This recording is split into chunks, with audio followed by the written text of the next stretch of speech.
Hey everybody, Jeff Gagne, Succelsior TV. Here we go, we're back. Episode 24. We're back to non-split episodes. This is for all ages. Everybody needs to start this as quickly as possible. Step 5, financial empowerment. Begin investing. That's the deal. Begin investing. I say begin because investing is so huge, so broad, such a wide range of topics. So many different investments, so many different ways that you can have your money make more money that I couldn't possibly ask you to watch a video about that. And I am not versed in all of them. I'm versed in my own ways, but I am not going to give you investment advice. I need you to become financially empowered and go get your own investment advice. One caveat, I am going to give you your first piece of investment advice. But this is the deal. We talked about how getting started with watching these videos and making the commitment to becoming financially empowered is that first step on the journey of 1,000 miles. And then we talked about how the next 499 miles is taking steps 1, 2, 3, and 4, which are setting your financial goals, spending less than you earn, setting up your emergency fund, and then getting out of debt. Getting out of debt.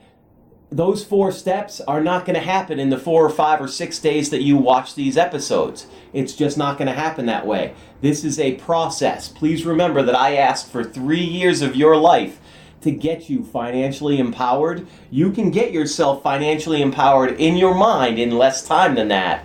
But those 3 years that you take and absolutely commit your finances and your family's focus to this, you will get so much further along than you think you might be able to in just 3 years. You will astonish yourself. But back to our journey of 1,000 miles, beginning with a single step. You make the commitment to become financially empowered in your life, regardless of how much money you make now, how much money you made before, or how much money you're going to make in the future. You are empowered with your finances. You are in control, nobody else. The next 499 miles of that 1,000-mile journey, because we don't ever talk about it. We only talk about the proverb of begin with a single step. Well, that's great. That doesn't get us to the 1,000 miles. We want to get there. 1,000 miles is financially empowered, regardless of our money, regardless of our situation, writing our own story with our money. That's the deal. The next 499 of those miles is doing those other things. Set your financial goals. Do whatever you have to. Scrape by, ramen, rice and beans, whatever you have to do to spend less than you earn.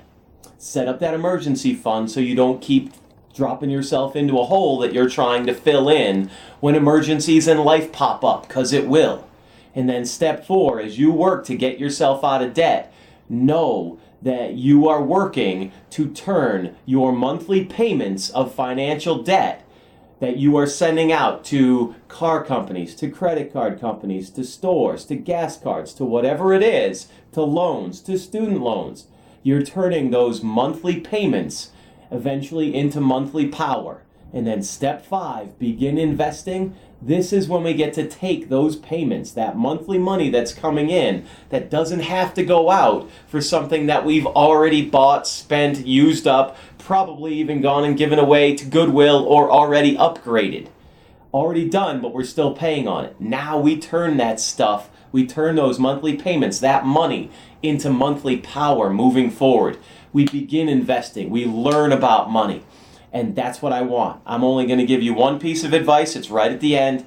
You need to learn. You need to learn for yourself about money and about investing.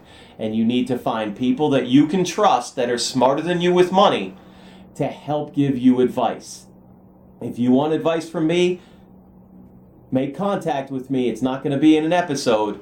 Make contact with me, jeffgagne@gmail.com. I will tell you more about what I did. But you need to find your own path, because one thing about investing that I do know, you need to be able to sleep at night. You can't just put your money out there willy-nilly into the stock market or real estate or speculations or business ventures that you don't know anything about if you can't sleep at night, if you can't make love to your spouse, if you can't eat without getting your stomach all tied up in knots. That's not what investing's about. Investing is about having your money make more money for you so that you can move forward writing your story and having the life that you want to live. 2 quick things. Most people, when I talk to them about investing, oh, I don't have enough. Take a look at the title of this book. If you can't read it, investing $50,000 to $5,000. You can start with whatever amounts that you want. Again, this is a tiny book. It has good ideas. You don't have to follow it letter for letter, but start learning about money. That's the first investment book I picked up, and I still have my copy, and I look through it because it keeps my brain thinking about what I need to do, how I need to stay foundational, and this is what works for me. You absolutely need to read this book, The Richest Man in Babylon. It is this small. It's a paperback. It's this quick. But if you happen to just ignore me and just simply will not read a book, I'm going to read you one paragraph out of the introduction from the author. Babylon became the wealthiest city of the ancient world because its citizens were the richest people of their time. They appreciated the value of money. They practiced sound financial principles in acquiring money, keeping money, and making their money earn more money. They provided for themselves what we all want: incomes for the future. I want to point out 3 things. They practiced sound financial principles in acquiring money, keeping money, and making their money earn more money. Number 3 right there is investing. How to make your money earn more money for you, your family, your future, and your story. Learn about it, because once we get there, you want to have the knowledge. By the time you pay off that debt, you want to have, and you start building up that nest egg that's ready to do things for you, you want to have the knowledge. Plus, this will keep you on track with paying off your debt, spending less than you earn, not getting caught up, keeping that emergency fund money in the emergency fund and not just using it for a sale or a great deal. Start learning. These are 2 great books to do it, but there are tons and tons of them out there. The one piece of advice I will give you, actually it's 2. Number 1, read Rich Dad, Poor Dad by Robert Kiyosaki. His definition of an asset is not what most people think it is, and you need to learn about it. An asset puts money into your pocket, whether it's right now or in the future. It's not something that takes money out of your pocket. I firmly believe in that. I'll talk more about that in a whole separate episode because it's that important a principle. The next thing, if you aren't investing yet and you just don't know where to get started, the one term you need to learn right away, go find out and get it started, is a Roth IRA. ROTH, Roth IRA. Until next time, I'm Jeff Gagne. Your dreams are our mission. Stay on the path to financial empowerment. I can't begin to tell you how it's worth it. It is so worth it. And you can do it. I'll see you next time.